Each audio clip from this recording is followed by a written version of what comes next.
Olá, você que me assiste. Eu quero fazer aqui uma leitura do livro do Apocalipse, uma interpretação que eu tive desse livro, de um estudo que eu fiz recentemente. O trecho do Apocalipse é o capítulo 9, versículo de 1 a 8. Vou fazer aqui uma leitura resumida desse texto, né, de uma das pragas do Apocalipse. Saiu do poço uma fumaça, como de uma grande fornalha. O ar obscurecia-se com a fumaça do poço. Da fumaça saíram gafanhotos. Foi-lhes dito que não causassem dano à erva ou às árvores, mas somente aos homens.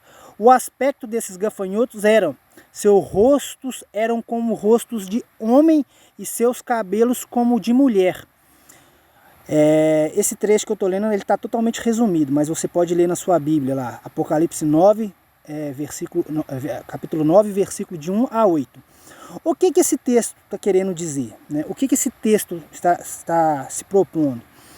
Lembrando que o Apocalipse é um livro muito difícil de interpretação, porque ele fala de coisas que foram, coisas que são e que serão, ou seja, coisas do passado, que são da época do apóstolo João e que serão, coisas relativas ao futuro. Então esse texto aqui é uma das pragas que aconteceria no final dos tempos, né? Mas qual que é o sentido dela? Gafanhotos com cara de seres humanos, o rosto de gente. No passado, é só você entender, usar a lógica nesse texto. No passado, os gafanhotos eram pragas, sempre foram pragas. As nuvens de gafanhoto, onde eles invadiam, eles devoravam todas as plantações, ainda mais naquela época que não tinha inseticida, a tecnologia ainda não havia evoluído. Então os gafanhotos causavam grande prejuízo às plantações. E quando João diz que viu uma das pragas sendo aberta, gafanhotos com rosto de gente, nada mais é do que o ser humano, o próprio ser humano. Haverá um momento que o ser humano se tornará uma praga para o planeta em que ele vive. O ser humano se tornará uma praga. Por isso, gafanhotos com rostos de seres humanos. O homem vai ter a atitude de gafanhotos. Consumirão tudo à sua volta. Eu vou aqui, para dar uma alusão, eu vou citar aqui um texto de um desbravador da época do Brasil, quando ele estava para se tornar colônia, a carta aqui de Pero Vaz de Caminha.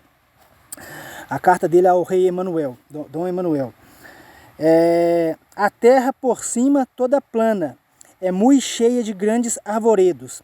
A estender os olhos não podíamos ver senão terra com arvoredos que nos parecia muito longas.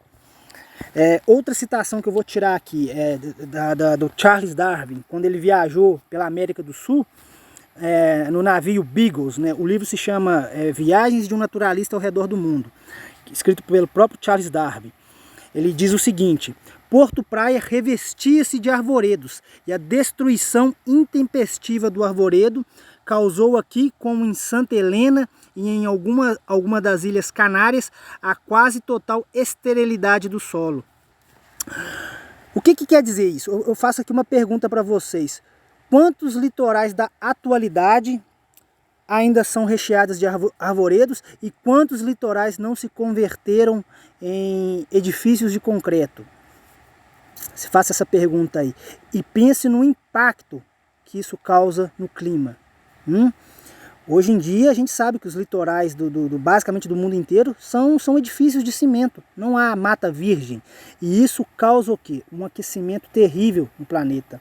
O homem, no caso a espécie humana, está sim agindo feito gafanhotos, como João o apóstolo previu, né? Não previu, foi mostrado para ele.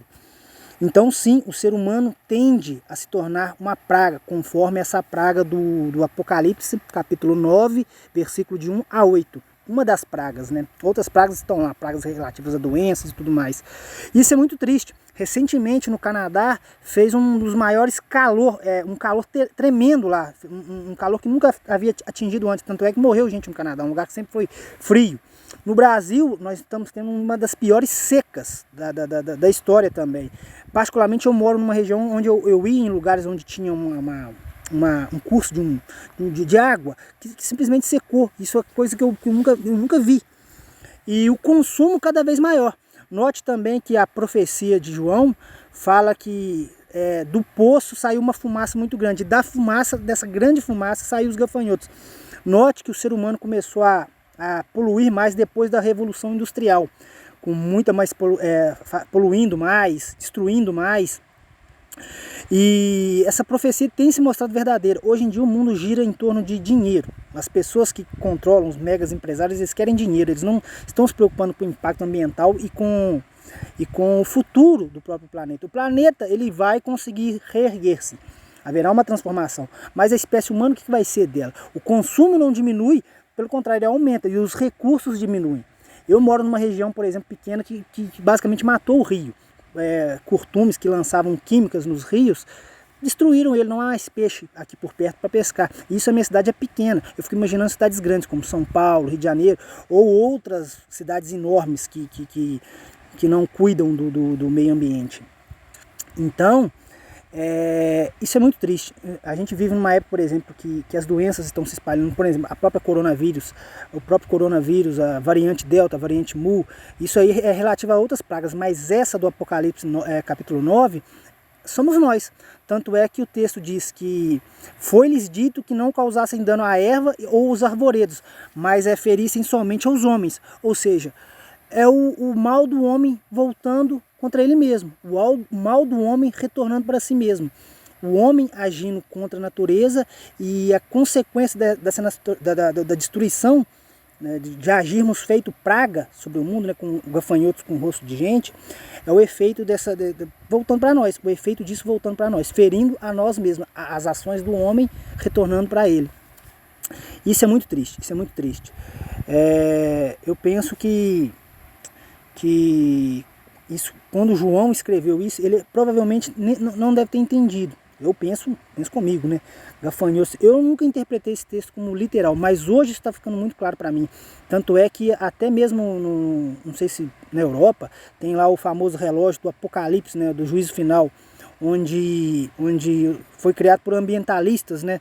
Cientistas, que se o homem não mudar, né, o modo como ele trata a natureza, vai haver um momento que a natureza vai começar a dar resposta. Ela já está dando resposta. No Brasil, uma seca muito forte. Eu estava vendo ontem no jornal uma matéria sobre o véu da noiva, que é um dos lugares onde o nível da água está muito baixo. Onde antes caía muita água, hoje em dia cai só um fiapinho de água, um risquinho de nada, está quase invisível. E em muitos lugares o nível de água baixando muito e o consumo aumentando muito. Né? O ser humano não parece não estar percebendo, está adormecido. O que vai ser daqui a 10 anos, daqui a 20 anos? Que Deus tenha piedade da gente. Que Deus tenha piedade da gente. Obrigado se você assistiu até aqui. Até.